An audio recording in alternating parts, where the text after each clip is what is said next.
It probably won't be the best lighting, and I do genuinely apologize. Let me actually take this off. Let me get comfy. I'm trying, guys. I really am. But I didn't want to film this at home. I didn't bring any like ring lights or any kind of equipment. I don't even know where I would even... Let me... Hold on. We're gonna make this work. We're really gonna make this work. So I don't have the best lighting here. I'm in a garage because I did not want to film this at home, and I will tell you why. But for months I had been planning on doing a bunch of Halloween stories, kind of like what I did, I think it was last year, asking subscribers to send me emails of their paranormal experiences and sharing them with me, and I would read them on my page. And so then I was also going to share a bunch of little stories that I remember. I had this whole thing planned, right? But like as I was planning it, I have a really bad headache right now. I don't know if you guys noticed last year when I would film videos, every now and then we would hear like taps and knocks, things while I was filming them. And my house is like a really haunted house. It's always been that way. I'm really sorry. I have a really bad migraine. My house is really haunted. It's always been that way. I think when my dad passed on, everything kind of simmered down and it felt like it hurt so bad. And it felt like it was my dad who was protecting the house. Past few years, it's been really calm. I haven't had really scary experiences. But I did start noticing that when I would share certain stories and I would film them all in my house, we would start getting activity. And I'm really, really against like the paranormal activity happening because I do have a 5-year-old. She's really tiny and I don't want her to experience not even a quarter of what I've experienced in that house. I started noticing that anytime that I would share a story, things were starting to happen.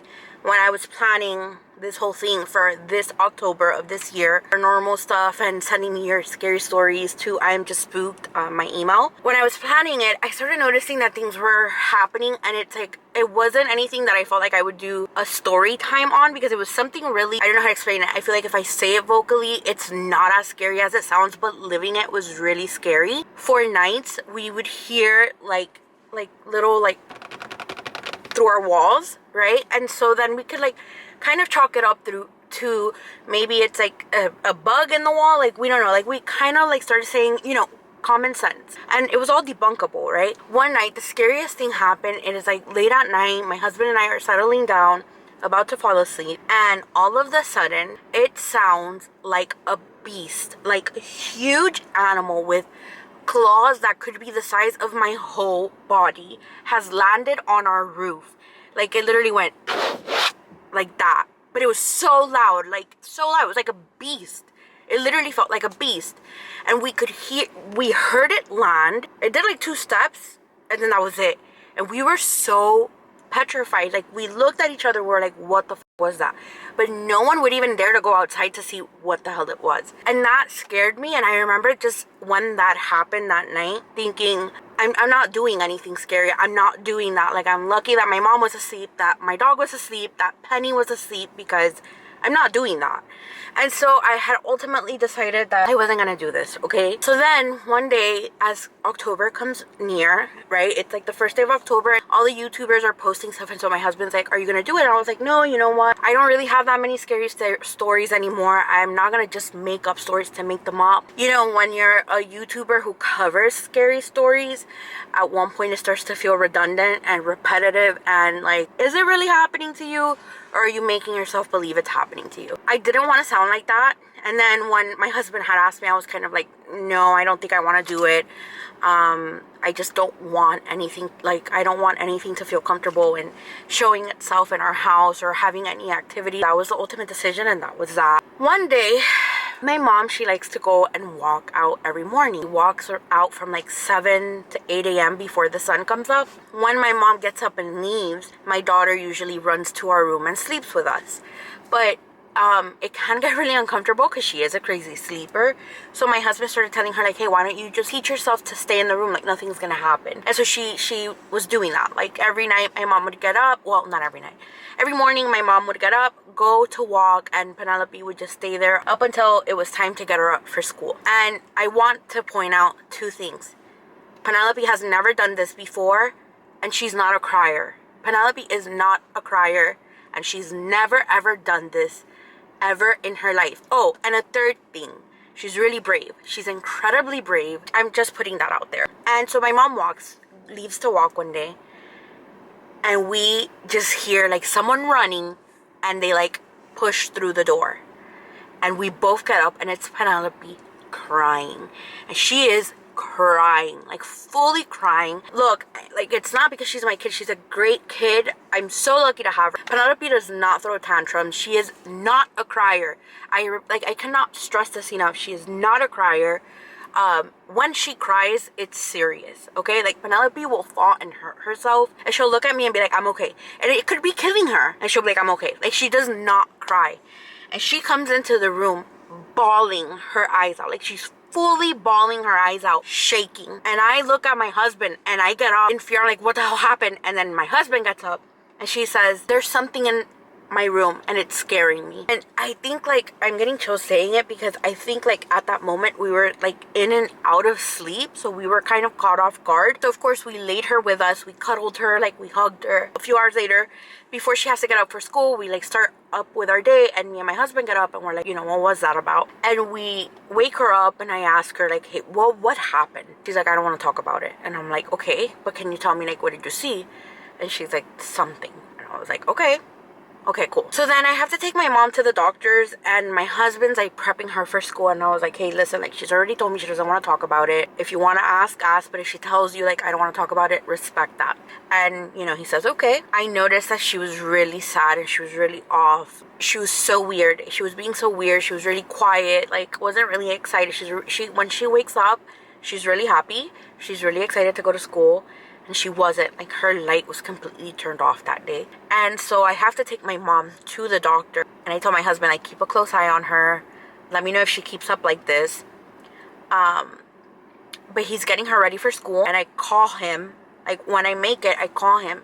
And I can hear Penny in the back crying. She's like, I don't want to be left alone. I want you to be with me. Like, she's brushing her teeth. Her dad is in the kitchen. So, like, her bathroom is here, the kitchen is here. Like, he could see her, she could see him. And she was crying, and she's like, I don't want to be left alone. Like, I want you here with me. So I tell my husband, when I heard that, I was like, how is she? And he's like, no, she's fine. And I'm like, come on.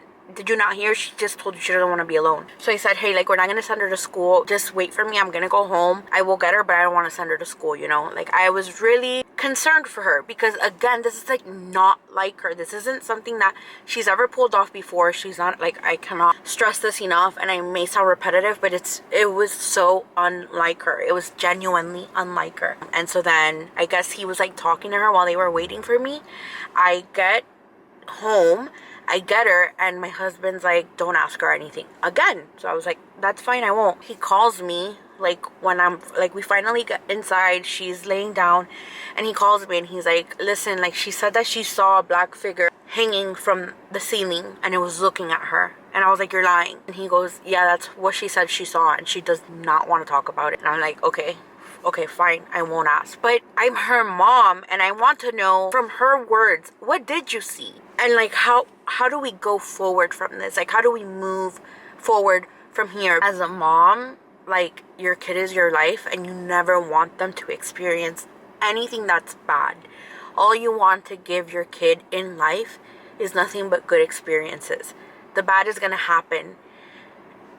You know, I can't stop it from happening, but my mom brain is like, I just want you to experience good stuff. So I sit her down, and I'm having this conversation with her, and I'm like, I'm your mom. I don't judge you. I don't think that what you saw was crazy. Talk to me. And she tells me, yeah, she's like, I woke up, and there was this thing, like, hanging from the ceiling looking at me. And I said, okay, what did it look like? Like, you know, was it a man? Was it a woman? She's like, I don't know, it's a black shadow. It was looking at me.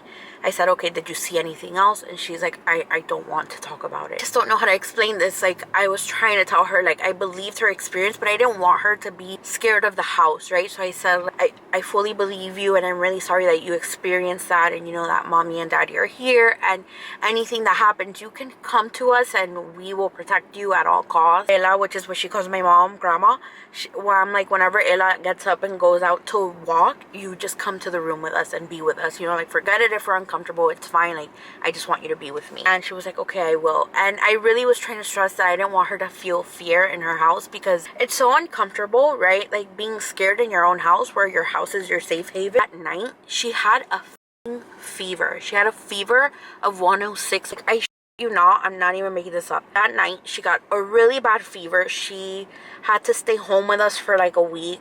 She had a fever of 106. And then it's like it never happened. We don't talk about it. We don't mention it. She's not scared being around the house. But that was truly, truly so bizarre. It was so scary. So for me, I was just like, yeah, I'm definitely not participating in anything. And this is why I've been trying to film this video for so long. And I put it off until the day right before Halloween. Literally October 30th. I'm going to go home. I'm going to edit this and I'm going to have it up by either tonight or tomorrow. But this is why I didn't participate in anything, and this is why I went completely out of my way to make sure I was in a parking garage somewhere so far away from home where I could talk about this experience and not feel like scared or anything like that.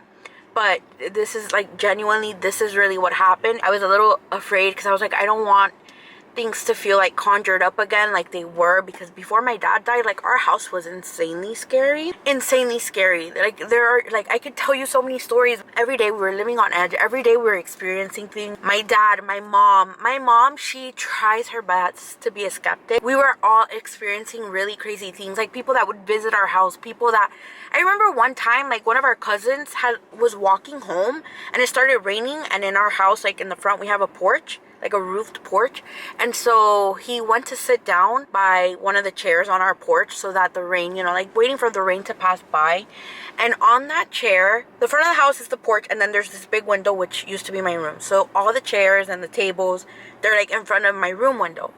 And that day, that cousin, he went and like sat there waiting for the rain to go by. There was no one home. Like, I don't even think my dog was home. I think my best friend was taking care of my dog. I was working. My husband was working. My dad was working. My mom was working. Everybody was working. He's sitting there. My husband, how funny, because at the time he was my boyfriend. But my cousin's sitting out there, and all of a sudden he said that someone opened my room window. They like peeked through, and then they started knocking at him, and he thought we were there, and so he started knocking the door trying to come in. And then he was like, he thought that it was me, like pranking him, but also not letting him inside the house. And he called my dad, and my dad was like, no one's home. And my cousin was like, what do you mean? Like, he got so scared that he left our porch. He didn't even wait for the rain to go by. He dipped.